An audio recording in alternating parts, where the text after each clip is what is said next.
spending, and I never had trouble spending money on myself. You know, I'm the first one who'll plop down whatever it is to make sure it's a first class experience for myself. So, which when you travel the world for IBM can get really expensive because we had to upgrade to first class ourselves. But yeah, so I know that as I finish it this week before we come back, I know that that's where I will be. But I do have to say that coming out of my 40s and into my 50s, I got much better at saving and automating the saving, because I have to automate or it doesn't happen for me with that. Nice. Yeah, we'll be curious to see what that produces for you, Kim. And I actually just started recording. I realized that I didn't do that, and my apologies to Lynn, because I told her I would do that. And you might wind up aligning with Lynn too a little bit, because I think that based on what she shared last, and you haven't met her, Kim, but you know, I think she communicated she spends. She's really good at spending, but she's trying to learn how to save and navigate that. So thank you. Yeah, we're looking forward to hearing more from you once you finish that. So Phil, you want to go next? Sure. And then for Lynn's sake, it resonated well that quote, money is not the meaning of life, it's the meaning of doing something meaningful. So she would have missed that too. And yeah. that kind of struck a chord with me. And it, you know, even if it's not something significant, right? Something meaningful is food and shelter, you know, and that's meaningful. Anyway, so I did the test before I read it. I think that's how you're supposed to do it. But yep. It was not surprising to me that my number one by a long shot was accumulator, right? So I'm a saver apparently, and I like having my savings. Yes, you are. Yeah, and then I was it was insightful that the next one was ruler. And I was kind of scratching my head for a second. Then I realized that that's me trying to build something for my kids, right? Like a future legacy for them, you know. And so that was my kingdom is in the future. I won't be able to see it, but it's a thing still. And then I was flattered to see that I'm a maverick, which doesn't resonate with me. But then I was thinking about it, and I was like, okay, yeah, okay. That makes sense. It beat out nurturer by 4 points, which I would have guessed would have been flop. So I'm more of a maverick than a nurturer according to the score. But that's pretty cool. And so I love to hear you say that the ruler is a legacy for your kids. Was that an aha moment for you, Phil? It was, yeah, because I was like, I don't build kingdoms. I'm not like the power guy, you know. But then I was like, yeah, because what you're seeing in the background is land that we will eventually build on, that is there so the kids can go weed all of the weeds and dig holes and whatever, and hopefully someday one of them will have the money to build a cabin or do something fun. It'll, as far as I'm concerned, it'll be beyond my lifetime, but there's our little kingdom right there. That is fantastic. Eventually. Thank you for sharing that with us. And that I think the maverick shows up for you, and that I think the last time we talked, it was you spent your $100,000 all in one shot, and that's the maverick showing up for you, I think. Yeah, that was my revelation on that one too. I was like, oh yeah, that makes sense. Yeah, it does. So you don't expect it to be that way, but well, the nugget. I love the nugget that you got from the second one as far as the legacy for your kids. I mean, that just gives me goosebumps, and I'm just thrilled to hear that assessment did that alone. It's fantastic. Yeah, it was. It is cool. Thank you for sharing. Don or Shelley, do either of you want to go next? Oh, here we go. All right, there you go, Don. Go ahead. I unmuted you. Okay. My top three were alchemist, nurturer, and accumulator. And I'm actually I'm just a little background on me. I'm the CEO of a small business. It's been severely impacted by not just COVID, by overregulation by the FDA and all kinds of fun hoops we've had to jump through in the last 2 or 3 years. But here I am. I managed to make it past my first year, my second year, and I'll be celebrating my 4th year in business come July. Oh, congratulations. Yeah. It's been an adventure, to say the least. For me, the Alchemist really, I grok a whole bunch of stuff with this, in that there's always going to be a better outcome. There's always going to be a brighter future. I believe that I'm supporting a community. In a word, I actually help people to quit smoking. That's the industry that I'm in, and I help people to remain non-smokers. And like, it really is a cool thing for me that I can actually make money and at the same time feel like I'm like honoring my parents who both died of smoker-related lung cancer. So, it's a very cool thing that I can both be supportive of a community at the same time as applying my business. Let's see, I'm trying to go through all this stuff that I went over here. There's a whole bunch of stuff that, like words that I really get into. The whole respect, connect, responsible, trust, saving, relishing, being mindful.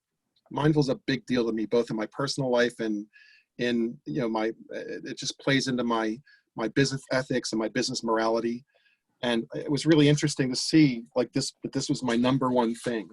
And then following on the heels of that was nurturer. And I've always found myself to be a nurturer, where I'm, once you get into my inner circle, I'm extremely generous. I want to help people out. I want to make sure that people are okay. It's like kind of like leading and protecting my tribe. And a whole bunch of words just kind of resonate deeply with me. Giving, help, safety, caring, generous, being reliable, being responsible, setting boundaries, being willing to self-sacrifice for the needs of others. That's been me since I was a boy. I mean, seriously, not just in the last 4 years of being in business, but throughout my whole career and throughout my whole personal life, I've always been quite the nurturer. So I'll leave it at that.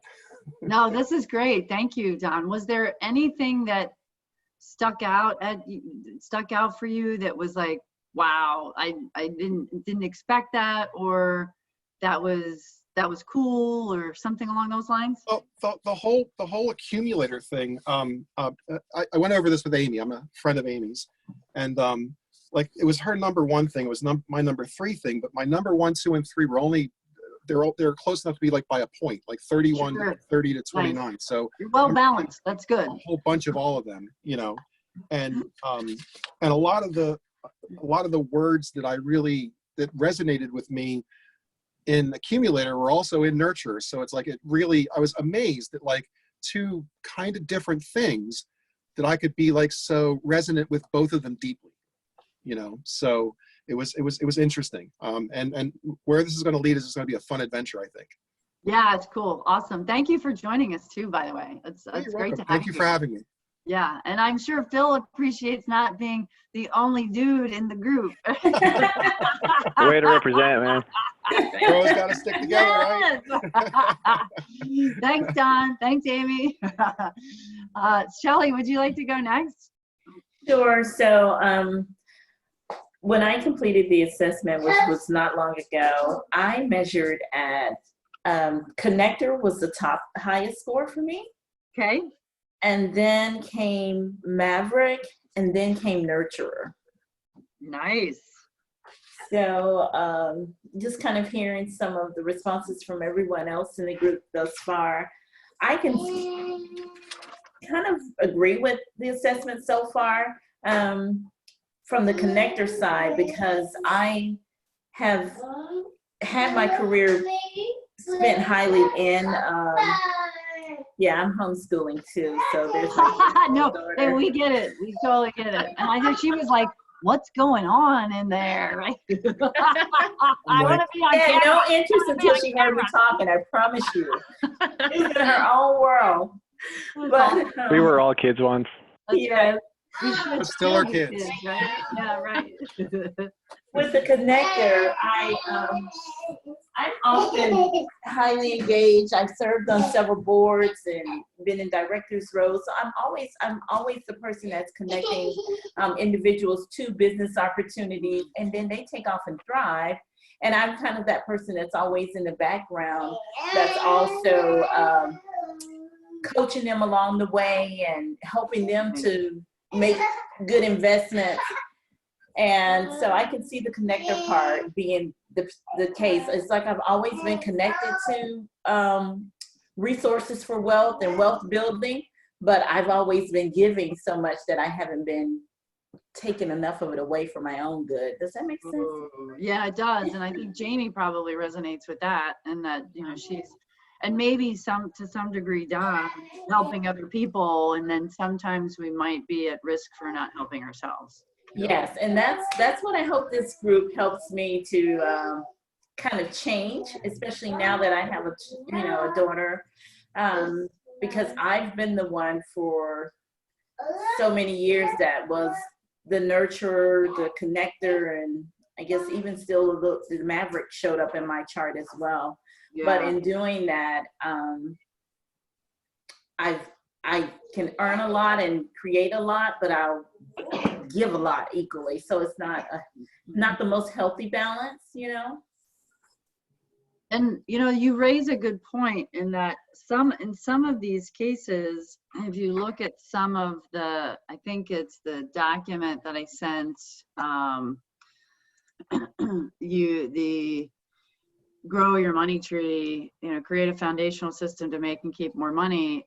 In that documentation, there's questions to ask for a particular archetype that might be getting in our way. Okay. So, for example, I mean, so my three are, and before I move on, Shelley, did you have anything else to add? No, I am enjoying the sessions, and it was a pleasure to also meet my money partner, Amy. So I look forward to it. Awesome. That's awesome. Very cool. So my top three, number one was Maverick. So that actually didn't shock me. And those of you that know me personally probably are not shocked by that either. What? I'll just, you know, do all kinds of crazy stuff. Rebel is rebel with a cause, I suppose. You know, that showed up as number one.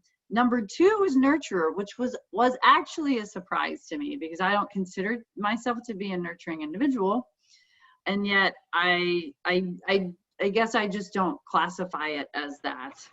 And then the third one was ruler. You know, I am an empire builder. That made sense.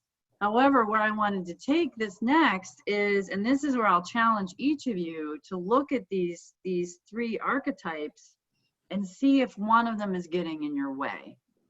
So for me, the one that's getting in the way is the ruler. The ruler has the most control right now. The ruler, so from my own personal example, you know, I'm building this business, and I know, you know, some of you will be able to relate to this.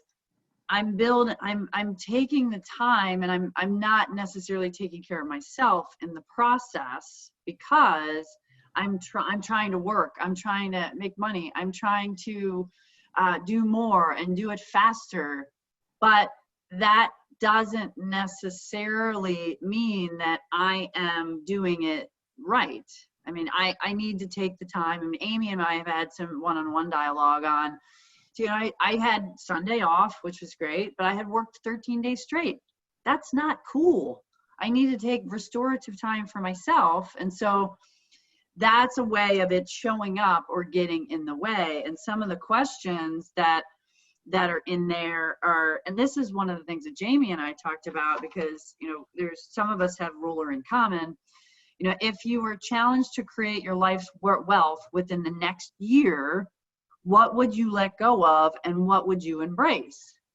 And wealth, that led to a conversation between Jamie and I regarding, well, what does wealth mean? Is it just money, right? Is it what Phil said as far as legacy, right? Is it what Don said? And this is I'm helping other people So wealth to me means I'm helping other people quit smoking, and I'm rewarded in that way, right? It can mean different things. And so Jamie and I had a dialogue on that. So I would challenge each of you, as you dig into this data and that particular transcript, look at the questions for each of those and see if one of those is standing out for getting in your way. Is it an old money story that's causing you to think a certain way? I mean, for me, it was like the Maverick felt right.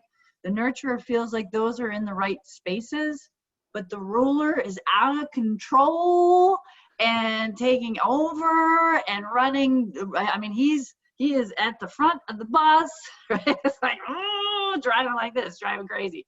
So that's something that, I'm digging into to figure out what that means to me. And so I don't know if any of you have looked at it that way or have any comments in that regard. I'll open it up. Yeah, Michelle.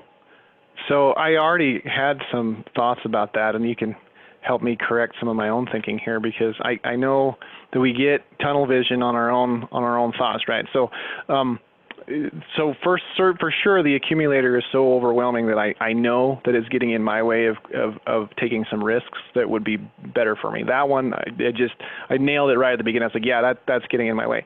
But then as I go down the list and I think about Ruler, for example, I think that it's helpful to have the insight and say, yeah, Ruler is quote unquote out of control.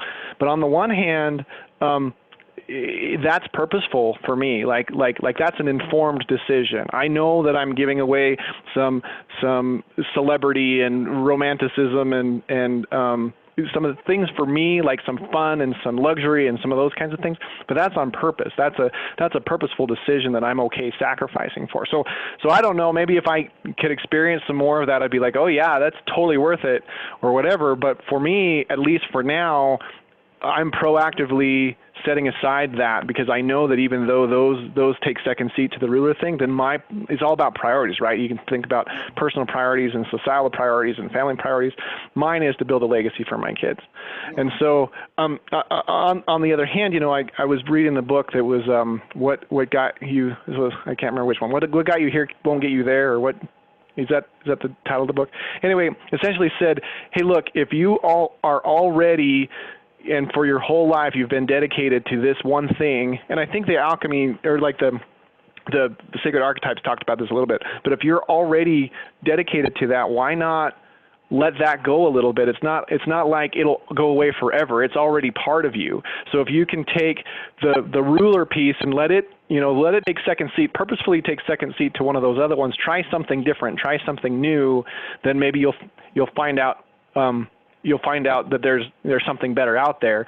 And it's not like, you don't have to fear that, oh, I'm going to stop being myself, or I'm going to let go a part of myself that's important, because if it's so well ingrained in your life, it'll come back by itself. So why not try something new? So I'm torn a little bit on that one, but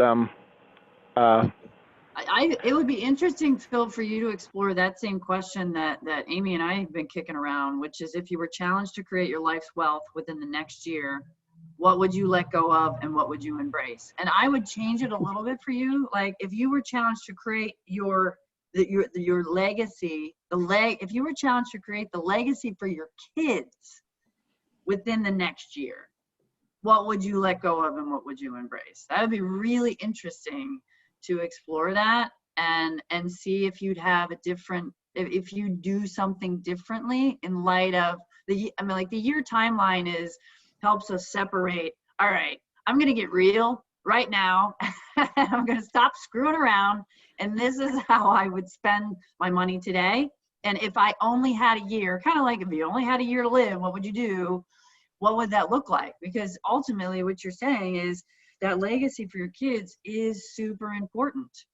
So I think the accumulator, some of the challenges that get in the accumulator's way is secrecy or lack of trust and generosity, which probably doesn't show up for you. Obsessiveness or compulsiveness, which could potentially. It does show up for me, by the way, both of those. Oh, does yeah. it? Okay. And then feeling guilty or doubt about investing. Those are challenges for the accumulator. Well, and then I don't know how this comes into it, but I think debt is a piece there. Like if I had a year to build my legacy, I would get headed to the bank now and pull out $500,000 and build a cabin right there, right? Interesting, isn't it? Right? Yeah, So, it is really interesting. Hot damn, that's cool. I mean, I because Jamie and I were talking about this, and I want to see if Jamie's explored this anymore. But you know, mine was I would sell my house in Maryland. I'd sell the house in Florida. I played Monopoly, so I would scoop up 4 houses. 3 of them at $100,000 a piece, and one at $50,000 a piece. I would live in the one that's $50,000, and then I would rent the other $100,000, yeah. and I would just use that as residual income. Isn't that a fascinating thing? I mean, if I had a year, that's what I would do. You know, I've Amy and I kicked this around quite a bit. What was it, maybe Friday that we did this whole survey, and for me, I actually came within 4 days of actually doing this. So I mean, I support the vaping community in a way to help people to remain non-smokers, and it's just become increasingly difficult to do business in the United States. Well, in meditating recently and attending like a spiritual kind of a retreat, the universe dropped in my lap. Well, you know, why not just go to every other country in the world that loves vaping or that has opened up their doors to the prospect of that being a healthier choice than smoking? And I went and I literally sold, gave away, or threw out almost everything I have. Wow. I mean, literally, I have some technology. I mean, if it didn't fit into a backpack or a 22-inch carry-on, it was gone. Nice. I mean, I came within 4 days of selling my car, my television, my living room furniture. But I mean, I sold my bedroom set, dining room set. Like I just gave away massive amounts of clothes and said, you know, I'm going to live the minimalist lifestyle. And in the next year, actually for me, it's an 18-month plan, not a 12-month plan. But so in the next year, I'm going to basically attend international shows in emerging markets where there are hundreds of thousands of people that I can help. And along the way, accumulate some wealth. Along the way, make some connections. Along the way, get to the point where I just have passive income and I can then live my minimalist digital nomad lifestyle and run my business from anywhere in the world. That is awesome, Don. I bought I literally bought a one-way ticket to Singapore. The first show was in Malaysia. I was going to tour through Southeast Asia. I was going to go to Dubai for a show, tour through the Middle East. And then go to shows in like Amsterdam, Stuttgart, Germany, Prague, and then come home for the holidays essentially. And then go out next year and do the same thing. Right. If I do this right, I pick up maybe 12 distribution outlets, which is literally it becomes a passive source of income. I just got to make sure that they're getting what they need and, you know, have production in the right places of the world so that shipping doesn't become an issue. And literally in 18 months, I will have an amount of income like, I mean, I don't want to swear to say, but FU money kind of income. Yeah. You know, I love FU money income. Like seriously, I'm not like hit the lottery money, you know. Yeah. And then my 5-year-old's college is paid for. Yeah. My mother-in-law's house is paid off. Yeah. You know, You're speaking Bill's language now. Yeah, my best friend Chris, like I get to give him my car instead of selling it. Yeah. Know? Yeah. All this cool nurturer stuff. Yeah. You know. So for me, I mean, I made an itinerary, and in 4 days before I was supposed to leave, all of the Southeast Asian companies closed their borders to international travel. Mm-hmm. All my shows literally got canceled or punted off into the future. Sure. So what's happened is now a whole itinerary which was planned now has to be replanned and redone. I'll leave September 1st. I'm going to do Madrid, Spain, Barcelona, then do a show in Dubai, then come home for the holidays, then do another show in Dubai, a show in Malaysia, and who knows from where, you know. I've already got like labs interested in making my products in Prague, in Malaysia. If I can get one in Western Europe, I'm set. And then the cool thing is like, for instance, Dubai just opened up their idea to the idea of vaping. There are, you know, 33% of their population are smokers between a pack and a half and 2.5 packs a day. Wow. That's a lot of smokers to help quit. New Zealand just did the same thing. New Zealand.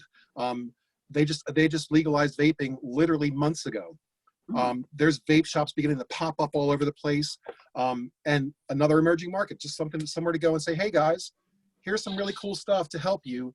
And along the way, you know, I get to continue this digital nomadic lifestyle, this minimalist. If it doesn't fit in my roller or my backpack, it doesn't come with me, you know? So it's me, my phone, and my laptop, and that's it, you know? And I get to do stuff like walk on all 10 of the nicest beaches in the world in the same year.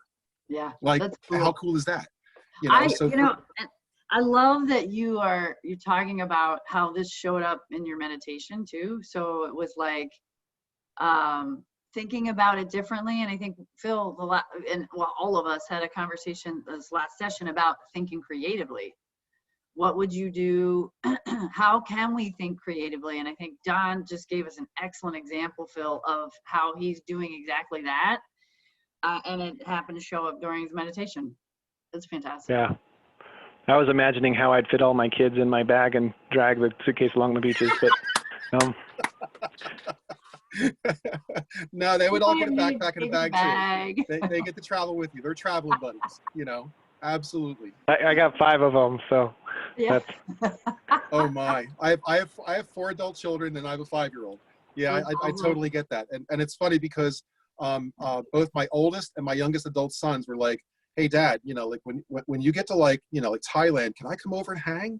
You know, there's some nice beaches there, blah, blah, blah, blah, blah. Yeah. You know, I'm like, whatever, you know, like, let's go do it. Let's have some fun. Hey, why your backpack? That's awesome.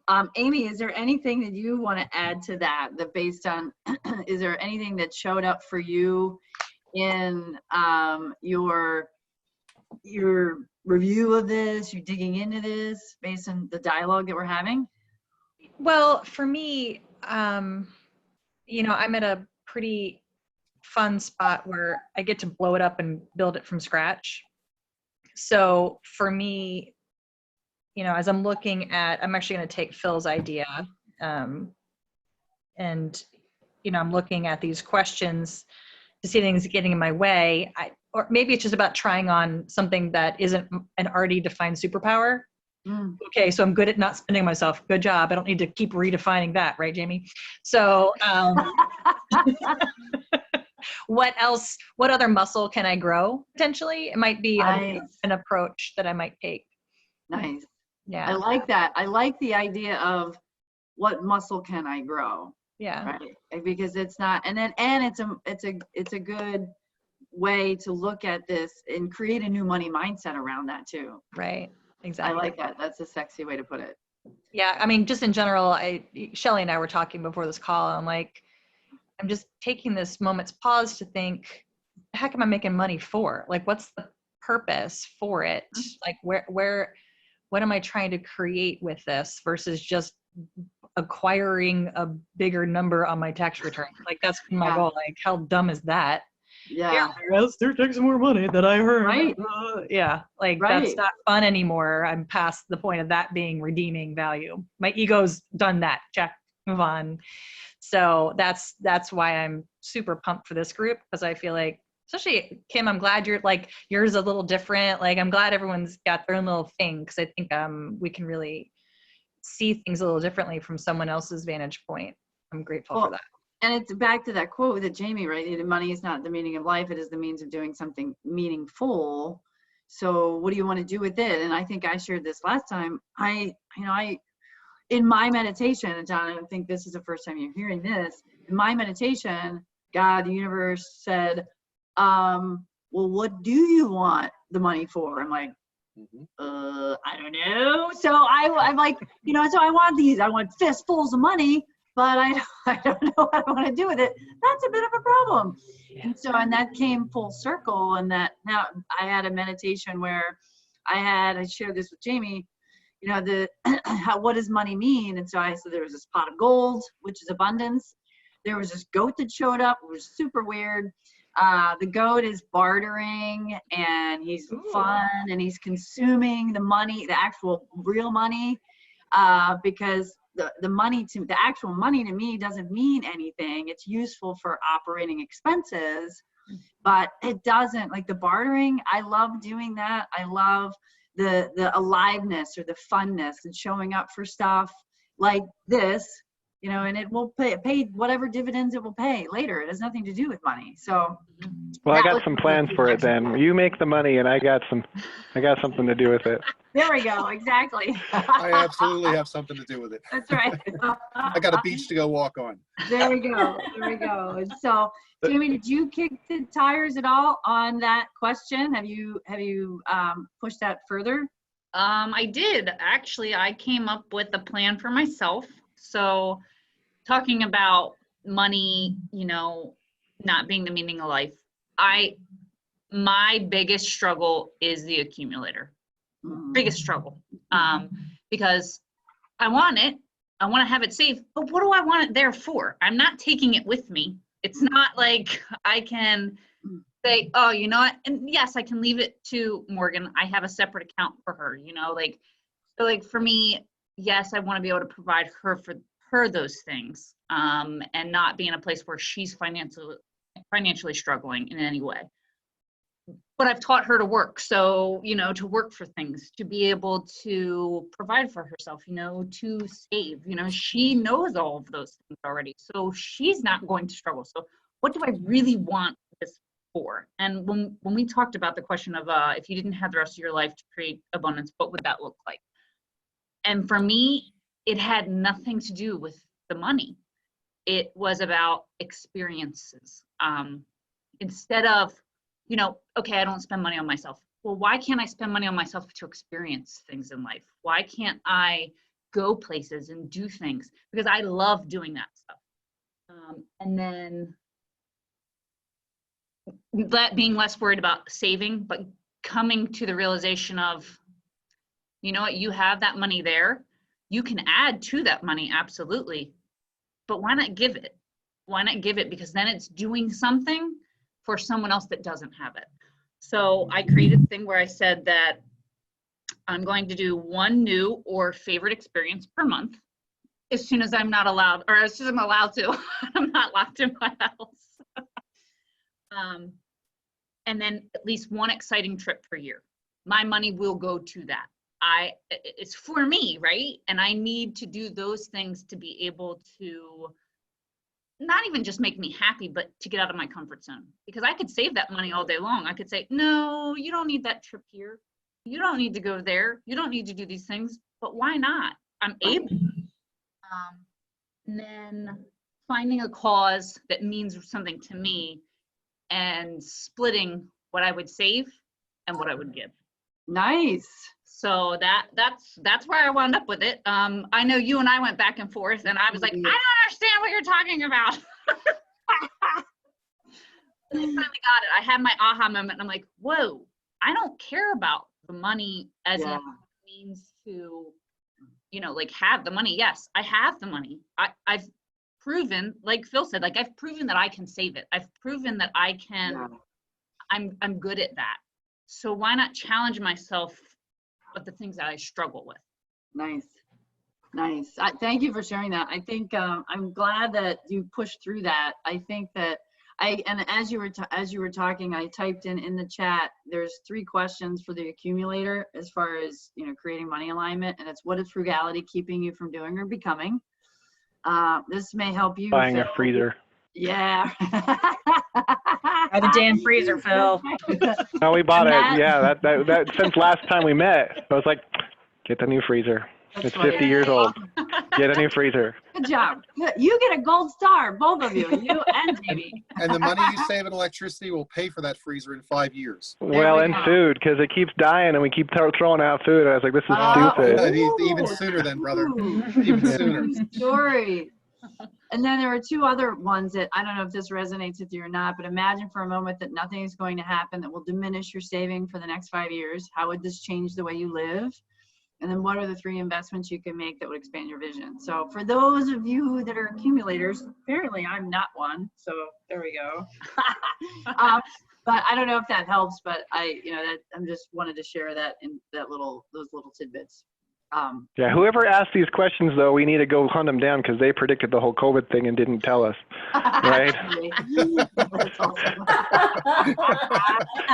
Fantastic. It's like, what would happen if you only had a year? Yeah, right. You're the culprit. That's right. So I had another insight, if I could. go ahead. Just I think it was Amy talking, and I don't remember what it was that triggered the thought, but I remember one of my early motivations for the thing that I'm doing, and I watch as the banks create derivatives off of derivatives off of derivatives, and this was before 2008 that it dawned on me that all this money is funny money. And so on the one hand, you know, our vision of how much more we can do is so limited by what we are right now, because you look at people that are making money, they're making 10, 100, 1,000 times more than we are. Some of it's luck, some of it's ingenuity, some of it's hard work. I mean, a lot of it's hard work. But there's so much more that we could do, but I wanted it to be something that was real. I didn't want me to be working on somebody else's money, and it all to just disappear because somebody like scratched out a number on a database somewhere, right? And so the thing that I came up with, and this is, I guess, goes to something that is meaningful, right? I wanted it to be something that was meaningful. So part of our family plan is to have a berry farm, because the sun shines on the berries, grows the berries, you can put it in a jar, and then you have that jar, it's a thing, versus like some derivative. So I think, and I don't, again, with the good and the bad, I've held on to that thinking for so long. Is that a good thought? Is it a bad thought? It takes so much more energy for me to build my berry farm versus, you know, put, you know, in some emerging market fund or something that makes the money faster. I don't know. I don't think that way, because I want it to come from the land, when there's probably 100 other ways that I could do to accomplish the same thing, and maybe even faster. Maybe invest in, you know, build the cabin. It's out in a, you know, beautiful Montana, do a B2B on it, and then, you know, go buy the ranch down the road, or some of those kinds of things. Well, what I hear you saying, Phil, which is really cool, and this pivots to the creativity. You know, I had sent a few links to all of you, which, you know, I found 9 money strategies for creative thinkers. You know, I'll pull these links and throw them into the chat. But, you know, there was a bunch of cool nuggets in there, and it sounds like you're and maybe you were doing this before, I'm not sure, but you're thinking a little differently about how you could creatively use your funds today to build a legacy for kids, right? Jamie, you're also thinking differently too. Don, you just gave us some amazing examples of before this virus thing hit. We're already moving down that path. So, I mean, I think that's fantastic. Were any of you able to read any of these or not? Which things? Sorry. So there in the link, there's some links I'd sent out. I don't know, I think I sent it out sometime last week. Yeah, I think it's last Tuesday. On the different ways to think creatively, essentially, and specifically in the money space. Maybe we'll do that next time, Michelle. Yeah, that's totally fine. Shelley and Amy, would you guys like to share, you know, some of your conversation that you had one-on-one as money buddies, which was in one of those articles, which is really funny? We did have it. I will start by saying we had a couple of similarities. We've got some parallels in our personal situations with the exact same timing relatively. And then I just want to, before I further on that, I would like to say with just piggybacking off of what Phil just said, kind of the whole pandemic and the COVID deal has really, of course, it's caused shifts in a lot of our financial statuses. But in the same token, I will honestly say that it has allowed me to be more innovative and discovering more opportunities that are within my means and power to do so, to make money. Nice. You know? So that's kind of helped take away some of the stress, you know. And it in relating to what Phil was saying, a part of it also came, some of the innovative ideas came from having a young child. I thought about those things that lend to her industry or her lifestyle, you know, as a kid, that I'm always patronizing. And what's the guy's name? Mark Zuckerberg. Did I pronounce that correctly? The Facebook guy. Yeah, the Facebook guy. Zuckerberg. Yeah, Zuckerberg. that's the guy. So he just did a live on Monday. He did a live, and he has basically taken the very platform that we're using, Zoom, and now through his company, they're basically going to have their own Zoom with the platforms that they had, but he's just enhanced it a little better. So that made me think that you don't have to go out and reinvent the wheel. You can just find that niche and just, you know, be more innovative to add a little more value to it and create a space in the marketplace. So Nice. all of that just came about when I was listening to Phil's last comments. But Amy, I can let you finish, you know, sharing how we had our briefing and meeting. Yeah, no, we're just like, you know, getting to know each other a little bit. And yeah, the life change of, you know, ending, you know, marriage and just the change that comes with that, and the opportunity to kind of pivot and go in a different direction. You know, once that's done, is, you know, it's an opportunity. So yeah. Excellent. Yeah. Kim, do you have anything that you'd like to add to this conversation? It just, everything strikes me. It's definitely processing. So I'll have more to share next time, because it's definitely like, yeah, I need to go look at that. Yeah, I need to go look at that. So I will dig in this week. So I mean, I want to thank Jamie for helping me. I mean, she, you know, we had just a chat via text, and you know, I shared what I would do with, you know, what I would do in a year. But what was interesting was in you know, Jay and I, you know, we're a partnership, we're a team, so we make these decisions together.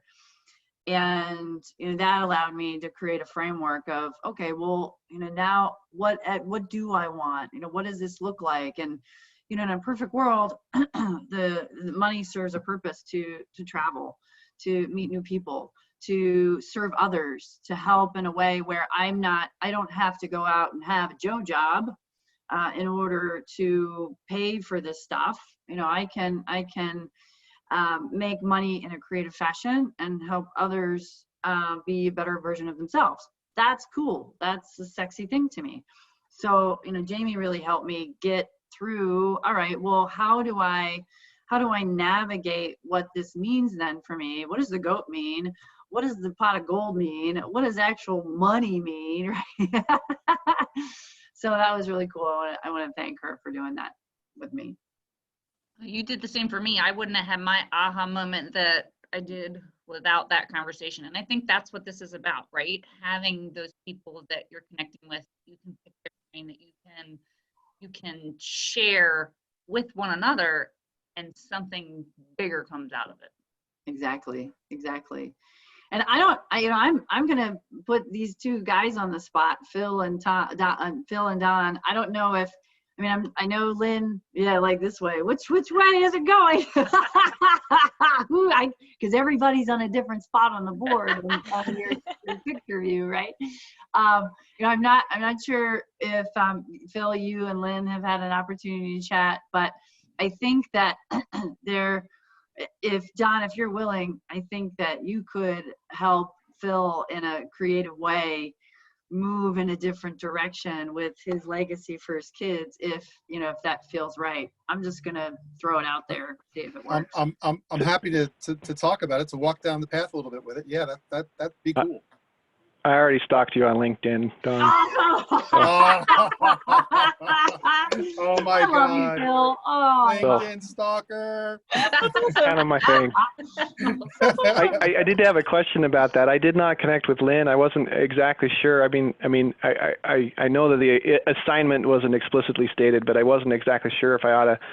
I stalked Lynn on LinkedIn too. She connected with me already. How to connect on a one-on-one basis? I guess I just message and try to carve some time out for that. But I guess Yeah, and your I'm happy expectation. to make that connection with you and Lynn if you'd like. Don, I welcome Don, you and Phil having a conversation. Start it via LinkedIn and then navigate from there. Yeah. I mean, message me on LinkedIn. I'll give you all my contact info, and we can either No need. talk, we can No chat, need. we can FaceTime. I want your phone number. I got it. We're good. That's so funny. Oh, that'd be great. I love it. It's so awesome. And then Kim, you're welcome to join Jamie and I in a dialogue, in a conversation if you'd like. Oh, I'd love to. Okay, cool. Cool. So so we got 2 more minutes left. Was this helpful, valuable for all of you? Yes, for Great. sure. Yep. Thank you. Yes, indeed. Yeah, I have a book recommendation for Shelley if you have time on audiobook or from your library. It's The Spirit of Kaizen, about your Mark Zuckerberg idea. So Nice. Oh, Thanks, please Phil. do that. Yeah. Listen, you're next on my list to stalk on LinkedIn too, Phil. okay, do it. Amy and I are on it religiously, pinging each other. So. I'm an open book. Fantastic. Me too. Well, I'll resend those creativity links if that feels. Is that a good place to start the next time with creativity, with our money mindsets, with money in general, and how to move us into the future with whatever that looks like for us individually? Yeah, it'll help us keep accountable and read our homework. Yes. That's Yeah. cool. I like All right, I'll homework. send You know that I out. do. Yeah, right. I love homework. I love signing homework. Yeah. You rock, Michelle. Thank you. Yeah, thanks, Michelle. Thanks, You're the best. Michelle. Thank you, Right. everybody. I'm happy Yes, to show thank up you, from this Michelle. Thank way. you Yeah, very this is good much. stuff. This is good stuff. All right. Well, you all have a wonderful day and a fantastic week, and we'll see you in a couple weeks. All right. Sounds Bye. good. Bye. Bye.